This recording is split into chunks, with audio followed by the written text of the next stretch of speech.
जय माता दी, जय श्री राम। आज हम भगवान श्री राम की कृपा से श्री रामचरितमानस का जो पाठ चल रहा है उसके बाल कांड के पाठ का श्रवण हो रहा है और आगे हम भगवान श्री राम की महिमा को फिर श्रवण करते हैं। हमने श्रवण किया कि कैसे माता सीता और श्री राम जी का विवाह होता है और साथ में तीनों भाइयों और सीता जी की तीनों बहनों का विवाह मंडप पे विवाह हो रहा है।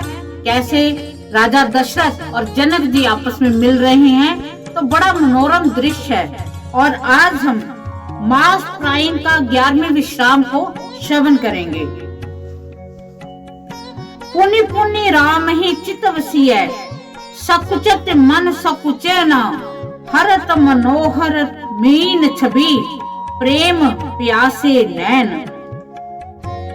श्याम शरीर सुभाई सुहावन, शोभा कोट मनोज लजावन, जावक जुत पद कमल सुहाए, मुनि मन मधुप रहत जिन छाए।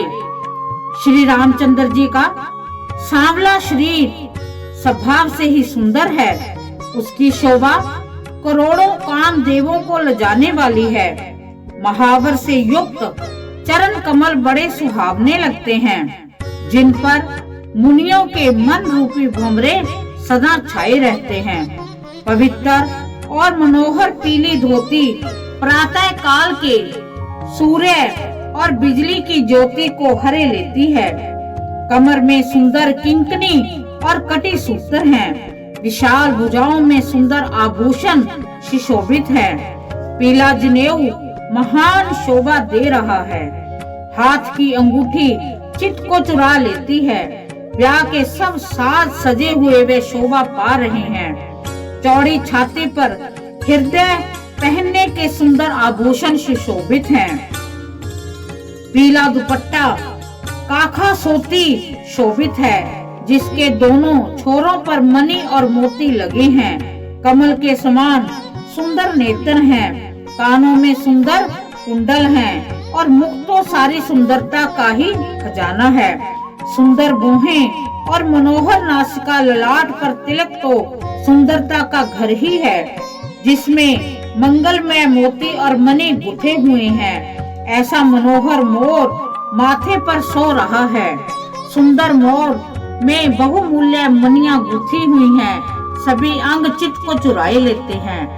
सब नगर की स्त्रियां और देव सुंदरियां दूल्हे को देखकर तिनका तोड़ रही हैं और मणि वस्त्र आभूषण निछावर करके आरती उतार रही हैं। मंगल गान कर रही हैं। देवता फूल बरसा रहे हैं और सूत मागध और भाट सुष सुना रही हैं। सुहागिनी स्त्रियां सुख पाकर कुंवर और कुमारियों को कोहबर में लाई और अत्यंत प्रेम से मंगल गीत गाकर लौकिक रीति करने लगी। पार्वती जी श्री रामचंद्र जी को वर वधू का परस्पर ग्रास देना सिखाती हैं। सरस्वती जी सीता जी को सिखाती हैं। रनिवास हास विलास के आनंद में मगन हैं। श्री राम जी और सीता जी को देख देख कर सभी का जन्म परम फल प्राप्त कर रही हैं।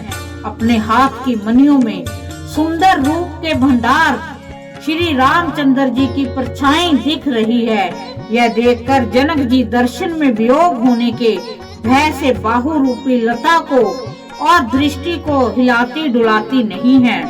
उस समय के हंसी खेल और विनोद का आनंद और प्रेम कहा नहीं जा सकता। उसे सखियां ही जानती हैं। तदंतर वर कन्याओं को सब सुंदर सखियां जनवासे को लिवा चली। उस समय नगर और आकाश में जहाँ सुनिए वहाँ आशीर्वाद की ध्वनि सुनाई दे रही है। महान आनंद छाया है। सभी ने प्रसन्न मन से कहा कि सुंदर चारों जोड़ियां चिरंजीवी हों। योगी राज सिद्ध मुनीश्वर और देवताओं ने प्रभु श्री रामचंद्र जी को देखकर दुनुम्बी बजाई और हर्षित होकर फूलों की वर्षा करते हुए जय हो जय हो जय हो कहते हुए वे अपने अपने लोक को चले गए। तब सब कुमार बहुओं सहित पिताजी के पास आए। ऐसा मालूम होता था मानो शोभा, मंगल और आनंद से भरकर जनवासा उमड़ पड़ा हो। फिर बहुत प्रकार की रसोई बनी। जनक जी ने बारातियों को बुला भेजा। राजा दशरथ जी ने पुत्रों सहित गमन किया। अनुपम वस्त्रों के पावड़े पड़ते जाते हैं। आदर के साथ सबके चरण धोए और सबको यथा योग्य पीढ़ों पर बैठाया। तब जनक जी ने अवधपति दशरथ जी के चरण धोए। उनका शील और स्नेह वर्णन नहीं किया जा सकता। फिर श्री रामचंद्र जी के चरण कमलों को धोया और श्री शिव जी के हृदय कमल में छिपे रहते हैं। तीनों भाइयों को श्री रामचंद्र जी के समान जानकर जनक जी ने भी उनके चरण अपने हाथों से धोए। राजा जनक जी ने सभी को उचित आसन दिए और सब परसने वालों को बुला लिया। आदर के साथ पत्तलें पड़ने लगी, जो मनियों के पत्तों से सोने की कील लगाकर बनाई गई थीं। चतुर और बनीत रसोइये सुंदर, स्वादिष्ट और पवित्र दाल भात का और गाय का घी क्षण भर में सबके सामने परस गए। सब लोग पंचकोर करके मंत्रों का उच्चारण करते हुए 5 ग्रास लेकर भोजन करने लगे। गाली का गाना सुनकर वह अत्यंत प्रेम मगन हो गए। अनेकों तरह के अमृत के समान पकवान परसे गए, जिनका बखान नहीं हो सकता। चतुर रसोइये नाना प्रकार के व्यंजन परोसने लगे। उनका नाम कौन जानता है। 4 प्रकार के भोजन की विधि कही गई है। उनमें से एक एक विधि के इतने पदार्थ बने थे कि जिनका वर्णन नहीं किया जा सकता। 6 रसों के बहुत तरह के सुंदर स्वादिष्ट व्यंजन एक एक रस के अनगिनत प्रकार के बने हैं। भोजन करते समय पुरुष और स्त्रियों के नाम लेकर स्त्रियां मधुर ध्वनि में गाली दे रही हैं। समय की सुहावनी गाली शोभित हो रही हैं।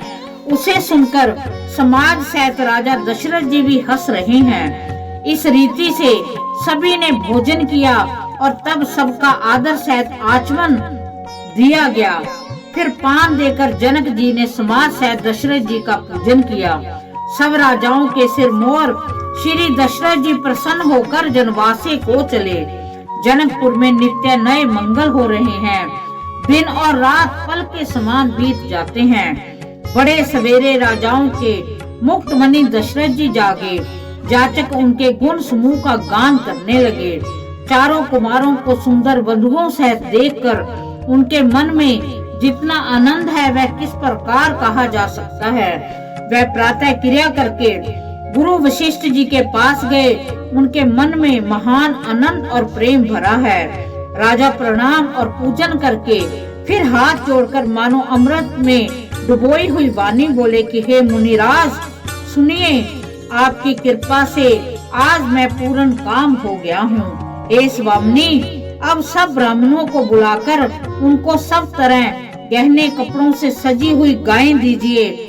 यह सुनकर गुरु जी ने राजा की बढ़ाई करके फिर मुनि गणों को बुलवा भेजा।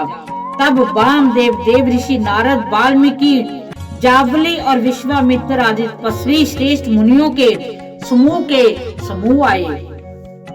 राजा ने सबको दंडवत प्रणाम किया और प्रेम सहित पूजन करके उन्हें उत्तम आसन दिए। 4 लाख उत्तम गाय मंगवाई, जो कामधेनु के समान अच्छे स्वभाव वाली और सुहावनी थी।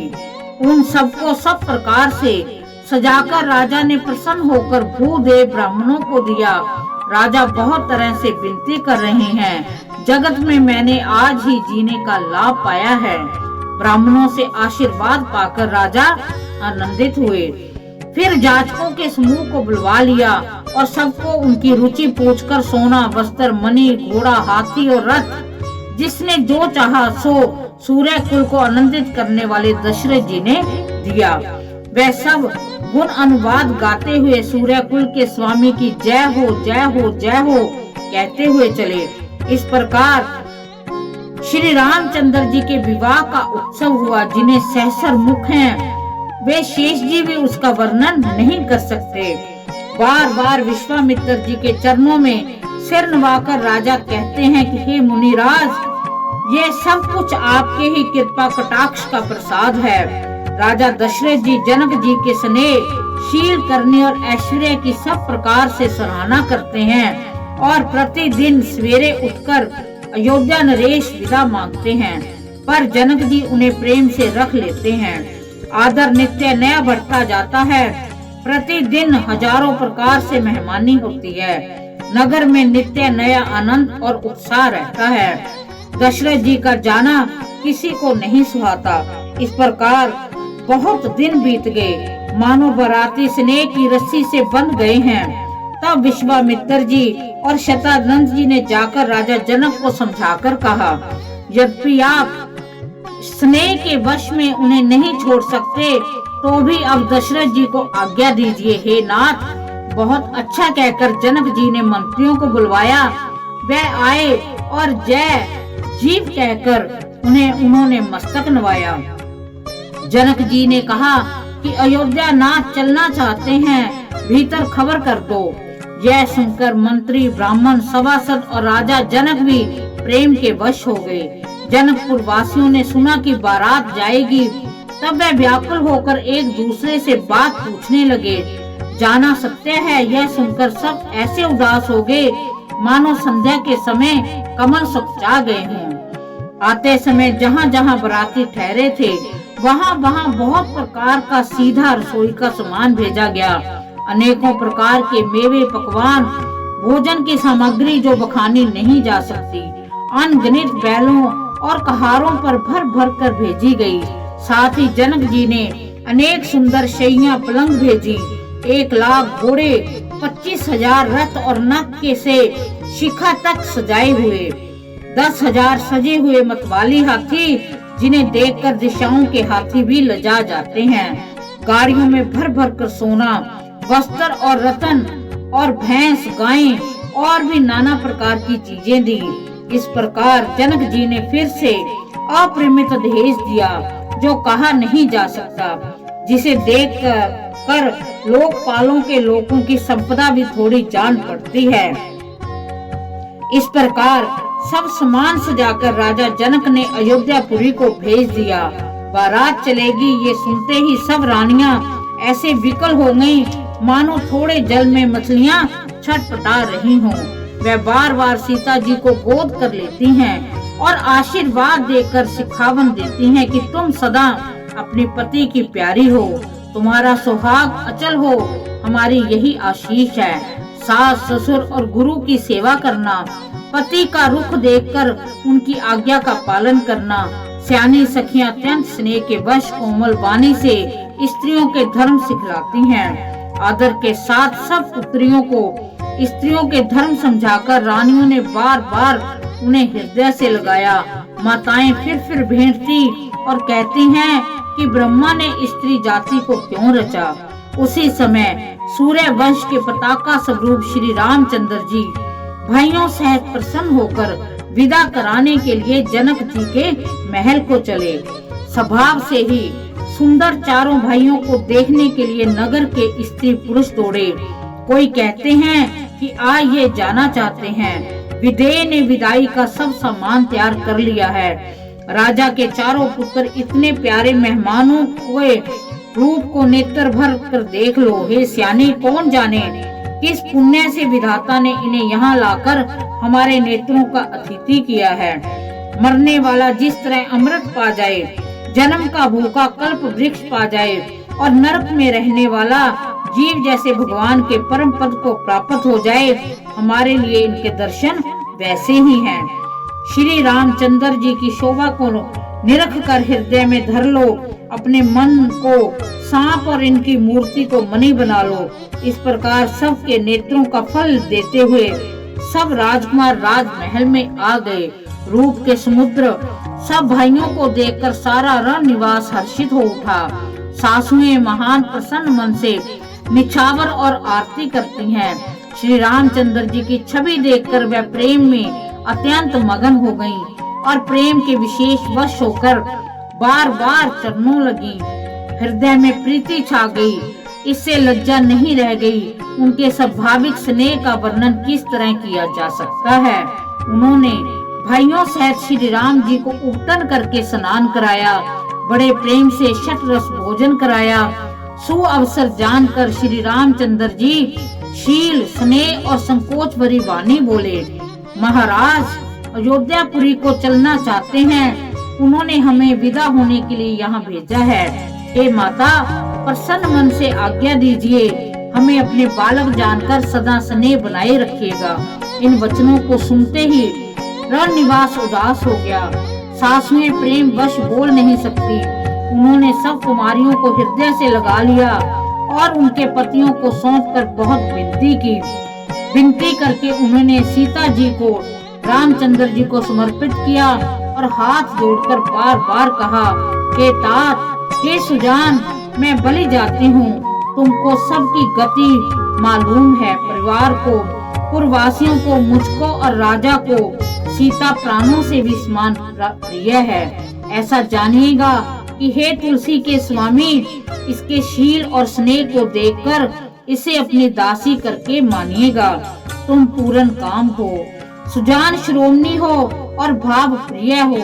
हे राम, तुम भक्तों के गुणों को ग्रहण करने वाले, दोषों का नाश करने वाले और दया के धाम हो। ऐसा कहकर रानी चरणों को पकड़कर रह गई, मानो उनकी वाणी प्रेम रूपी दलदल में समा गई हो। स्नेह से सनी हुई श्रेष्ठ वाणी सुनकर श्री रामचंद्र जी ने सास का बहुत प्रकार से सम्मान किया। तब श्री रामचंद्र जी ने हाथ जोड़कर विदा मांगते हुए बार बार प्रणाम किया। आशीर्वाद पाकर और सिर नवाकर भाइयों सहित रघुनाथ जी चले। श्री राम जी को सुंदर मधुर मूर्ति को हृदय में लाकर सब रानियां स्नेह से शिथिल हो गईं। फिर धीरज धारण करके कुमारियों को बुलाकर माताएं बार बार उनको गले लगाकर भेंटने लगी। पुत्रियों को पहुंचाती हैं, फिर लौटकर मिलती हैं। परस्पर में कुछ थोड़ी प्रीति नहीं बढ़ी। बार बार मिलती हुई माताओं को सखियों ने अलग कर दिया, जैसे हाल की ब्याई हुई गाय को कोई उसके बालक बछड़े से अलग कर दे। सब स्त्री पुरुष और सखियों सहित सारा रणनिवास प्रेम के विशेष वश हो रहा है। ऐसा लगता है मानो जनकपुर में करुणा और विरह ने डेरा डाल लिया है। जानकी जी ने जिन तोता और मैना को पाल पोसकर बड़ा किया था और सोने के पिंजरे में रखकर पढ़ाया था, वे व्याकुल होकर कह रहे हैं, वे देही कहाँ हैं। उनके ऐसे वचनों को सुनकर धीरज किसको नहीं त्याग देता। जब पक्षी और पशु तक इस तरह विकल हो गए, तब मनुष्यों की दशा कैसे कही जा सकती है।